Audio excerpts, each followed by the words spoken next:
जहां एक तरफ हमारा देश कोरोना की दूसरी लहर की चपेट में है, वहीं दूसरी तरफ म्यूकोरमाइकोसिस, जिसे काली फंगस भी कहा जाता है, इस बीमारी ने भी हमारे देश पर अटैक कर दिया है।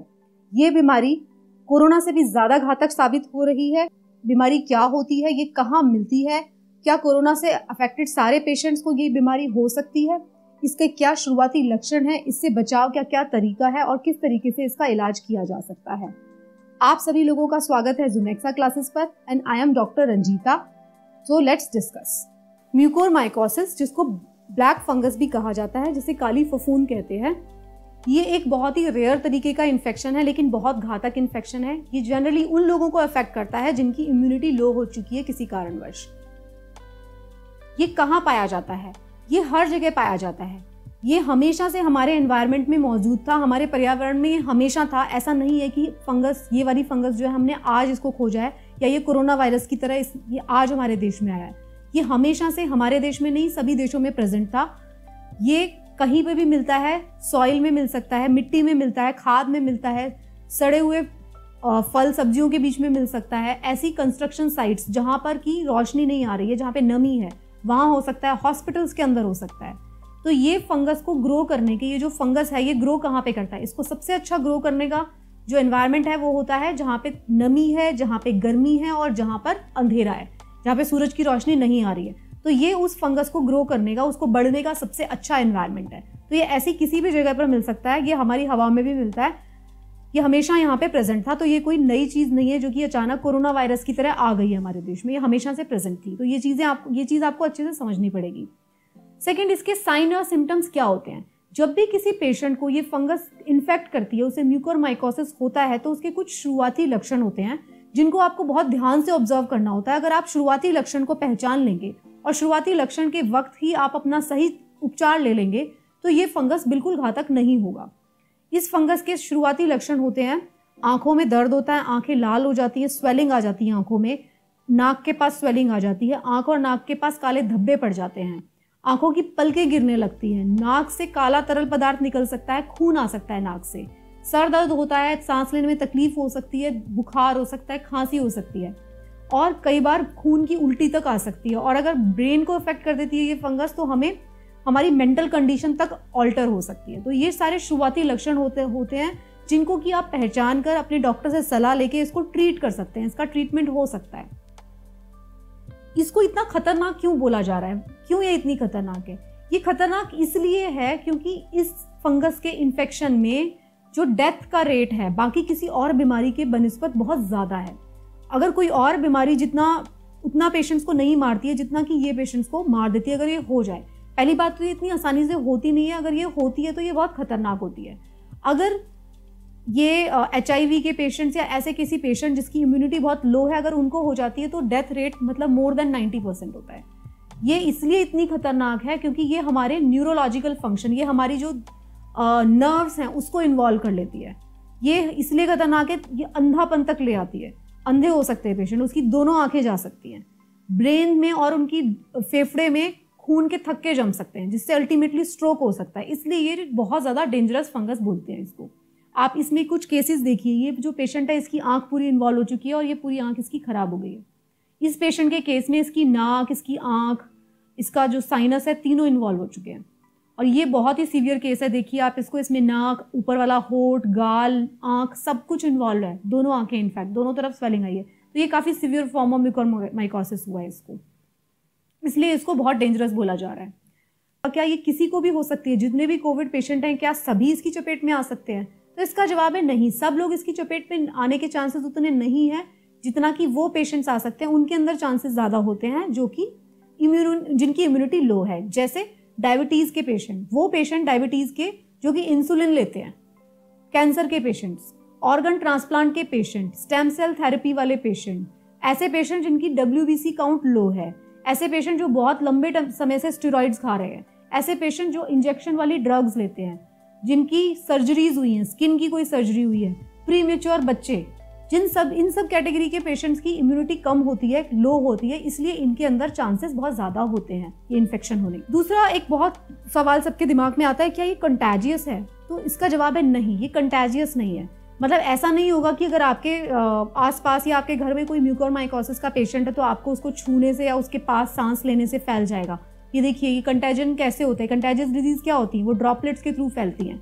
लेकिन ये जो बीमारी है ये ड्रॉपलेट्स के थ्रू नहीं फैलती, ऐसे नहीं फैलती है। How to lower the risk of mucormycosis. अगर हमें म्यूकोरमाइकोसिस को रोकना है तो हमें क्या करना चाहिए? सबसे पहले हम बात कर लेते हैं डूज की, हमें क्या करना चाहिए।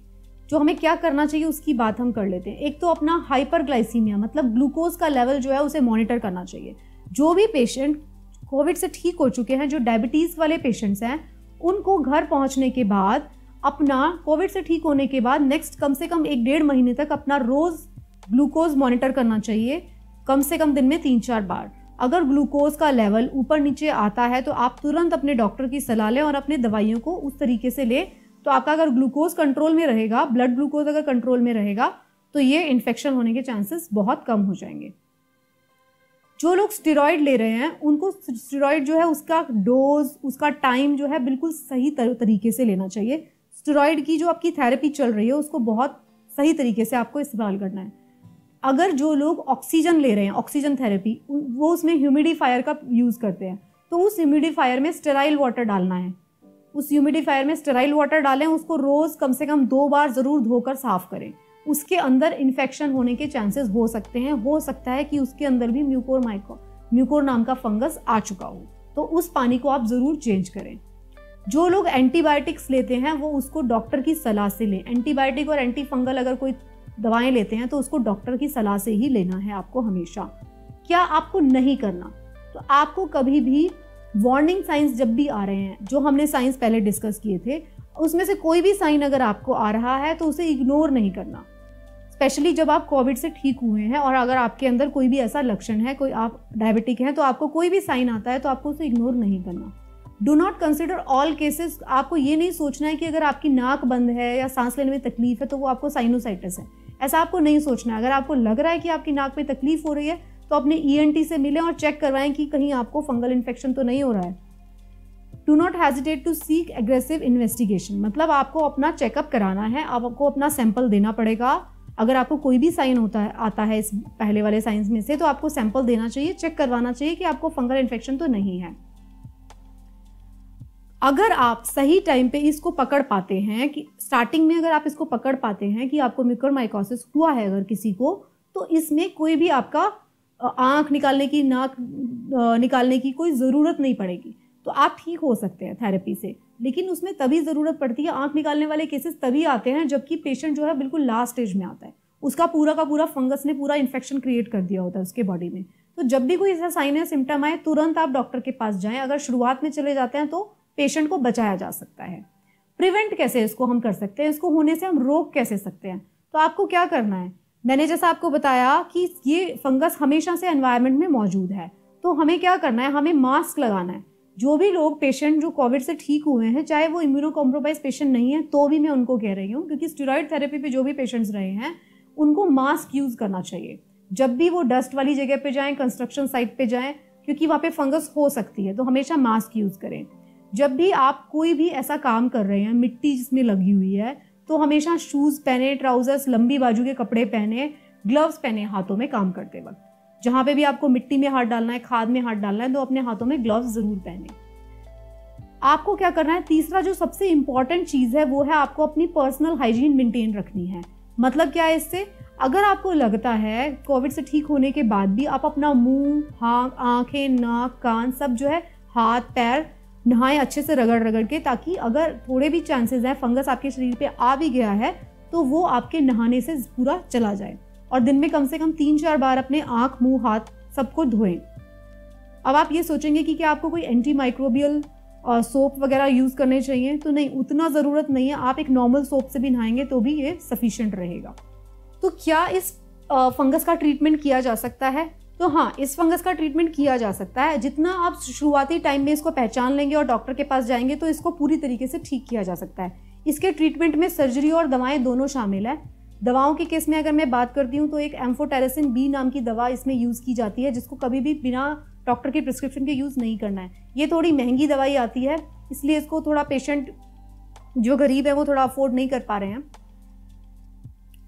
अगर हम इस फंगस के ट्रीटमेंट की बात करते हैं तो क्या इसका ट्रीटमेंट किया जा सकता है, तो इसका जवाब है हाँ, इसका ट्रीटमेंट किया जा सकता है। एम्फोटेरेसिन बी नाम की दवा इसमें यूज़ की जाती है। सर्जरी और दवाएं दोनों इसके ट्रीटमेंट का पार्ट है। तो अगर आप शुरुआती लक्षण को पहचान के डॉक्टर के पास जाते हैं तो सिर्फ दवाओं से ही ये ठीक किया जा सकता है इन्फेक्शन। सर्जरी करने की तब ज़रूरत पड़ती है जब इन्फेक्शन थोड़ा बढ़ चुका है। जो यूजुअल ट्रीटमेंट है वो बहुत ही माइल्ड केस में अगर है तो उसको साफ़ करके, जहाँ पे भी फंगस फैला है उसको साफ़ करके और दवाई खिला के, इंजेक्शन दे के आपको ठीक किया जा सकता है।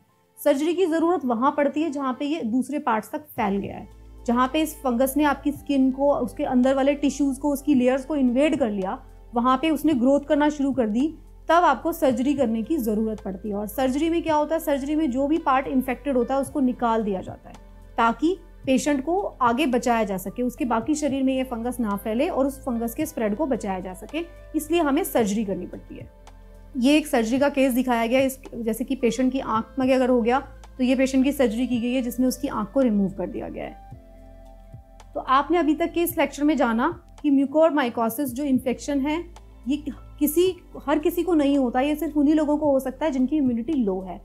साथ में एक चीज़ और, ये क्योंकि इन्फेक्शन जो है हर जगह पे प्रेजेंट है, हॉस्पिटल्स में भी प्रेजेंट है, तो जो लोग हॉस्पिटल में हैं और जो लोग ह्यूमिडिफायर का यूज़ कर रहे हैं और जो ऑक्सीजन थेरेपी ले रहे हैं, उन लोगों को अपने ऑक्सीजन की जो मास्क है और अपना जो ह्यूमिडिफायर है उसका पानी चेंज करें, उसको साफ़ करें। That is also a very important thing to do. तो इस फंगस से बचा जा सकता है अगर इसके शुरुआती लक्षणों को पहचानें। So thank you so much. I hope आपको ये लेक्चर पसंद आया होगा। Good luck, bye bye.